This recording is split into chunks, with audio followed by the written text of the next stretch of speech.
Hindi medium के सभी छात्रों का आपके अपनी YouTube channel power of education 100 में हार्दिक स्वागत है। तो आज हम पढ़ने वाले हैं कक्षा 11वीं का जो फर्स्ट चैप्टर है समुच्चय। समुच्चय में हम देख रहे हैं 1.2 प्रश्नावली का दूसरा प्रश्न। ठीक है, इसमें हमें क्या बताना है? तो क्वेश्चन कह रहा है कि समुच्चयों में से कौन परिमित और कौन अपरिमित है। तो इससे पहले मैं रिक्त समुच्चय, परिमित, अपरिमित और समान समुच्चय को बता चुका हूँ। उसका लेक्चर वीडियो मैंने डाला हुआ है, आप एक बार उसको देख लीजिएगा। क्योंकि जब तक हमें ये पता नहीं होगा कि परिमित क्या कहलाता है, अपरिमित क्या कहलाता है, तब तक हम इस प्रकार के प्रश्नों का उत्तर नहीं दे सकते हैं। तो हमें ये देखना बहुत ज़रूरी है। तो हम देखते हैं कि कौन सा आपके पास, देखिए ये बुक दी हुई, इस बुक में हम देख रहे हैं कि 5 क्वेश्चन दिए हैं। ठीक है, दूसरे प्रश्न के अंतर्गत 5 प्रश्न हैं। इन 5 प्रश्नों में हमें बताना है कौन सा परिमित है और कौन सा अपरिमित है। चलिए हम देखते हैं। तो देखिए हमारा पहला प्रश्न है वर्ष के महीनों का समुच्चय। वर्ष के महीनों का समुच्चय कैसा समुच्चय होगा, परिमित की अपरिमित? यदि आपको पता है तो कमेंट बॉक्स में आप जरूर बताएं। चलिए हम इसका उत्तर देखते हैं। तो देखिए हमारा उत्तर क्या हो जाएगा, परिमित हो जाएगा। परिमित क्यों होगा, उसका कारण भी हमारे पास होना चाहिए।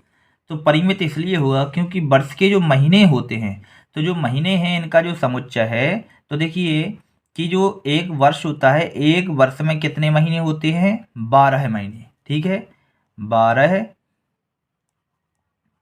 महीने बराबर एक वर्ष।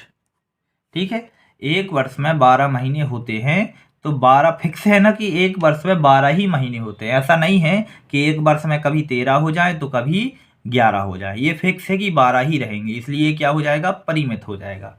ठीक है, अब हम देखते हैं हमारा दूसरा प्रश्न क्या है। हमारा दूसरा प्रश्न कह रहा है कि समुच्चय 1, 2, 3 डैश डैश अनंत तक, तो ये किस प्रकार का समुच्चय होगा। तो हम देखते हैं। तो ये जो समुच्चय है, ये समुच्चय कैसा हो जाएगा, ये समुच्चय हमारा हो जाएगा अपरिमित समुच्चय। अपरिमित क्यों हो जाएगा, क्योंकि ये देखिए 1, 2, 3, 1, 2, 3 डैश डैश, ये कहाँ तक जा रहा है, अनंत तक। ठीक है ना, ये कहाँ तक जा रहा है, अनंत तक जा रहा है, इसलिए ये क्या हो जाएगा, अपरिमित।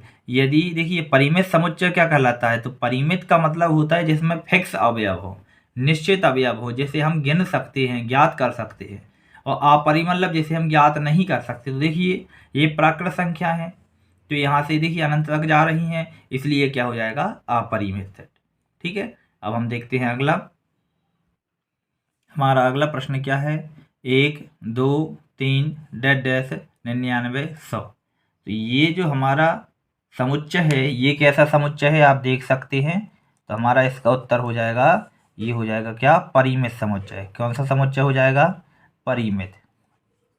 परिमित क्यों हो जाएगा, देखिए परिमित इसलिए हो जाएगा ये क्योंकि इसमें कितने अवयव हैं भाई, 1 से लेके 100 तक के। तो इसमें ये फिक्स हो गया, निश्चित हो गया कि 1 से लेके 100 तक के ही इसमें अवयव रहेंगे, तो ये फिक्स हो जाएगी, इसलिए क्या हो जाएगा, ये परिमित समुच्चय हो जाएगा। ठीक है, अब हम बात करते हैं इसके बाद जो दूसरा हमारा प्रश्न है वो क्या है, 100 से बड़े धन पूर्णांकों का समुच्चय। 100 से बड़े धन पूर्णांकों का समुच्चय, 100 से बड़े बोला है, तो यहाँ पर ये क्या, कौन सा समुच्चय हो जाएगा, परिमित की अपरिमित। तो ये हमारा आंसर हो जाएगा क्या, अपरिमित। अपरिमित क्यों हो जाएगा अपरिमित, क्योंकि इन्होंने क्या किया है, 100 से बड़े बोले हैं, इसका मतलब क्या हुआ, 100 से बड़े में 101 हो जाएगा, 102 हो जाएगा। 100 से बड़े छोटा नहीं बोला है, और ये कहाँ तक जाएगा, तो ये जाएगा अनंत तक। तो अनंत को हम ज्ञात थोड़ी कर सकते हैं, इसलिए क्या हो जाएगा, अपरिमित समुच्चय हो जाएगा। ठीक है, इसमें क्योंकि अनंत इन्फिनिटी अवयव है, एलिमेंट्स है। अब हम बात करते हैं हमारा जो लास्ट है क्या, 99 से छोटे अभाज्य पूर्णांकों का समुच्चय। ये कैसा समुच्चय रहेगा, ये रहेगा परिमित की अपरिमित। तो देखिए छोटे पूछा है 99 से, तो ये जो हमारा आंसर होगा, ये आंसर हो जाएगा हमारा क्या, परिमित। तो इसका सही आंसर क्या हो जाएगा, परिमित समुच्चय। परिमित क्यों हो जाएगा, क्योंकि इन्होंने कहा है 99 से छोटे अभाज्य, छोटे बोला है। जैसे कि भाई 2 सबसे छोटी अभाज्य संख्या है, सम भी है और अभाज्य संख्या भी है सबसे छोटी, फिर 3, फिर 5, ऐसे ये चलती जाती है और लास्ट आएगा क्या, 97 मतलब 97। तो ये क्या हो जाएगा, फिक्स हो जाएगा कि भाई इतने ही है। तो ये कौन सा समुच्चय हो जाएगा, परिमित समुच्चय।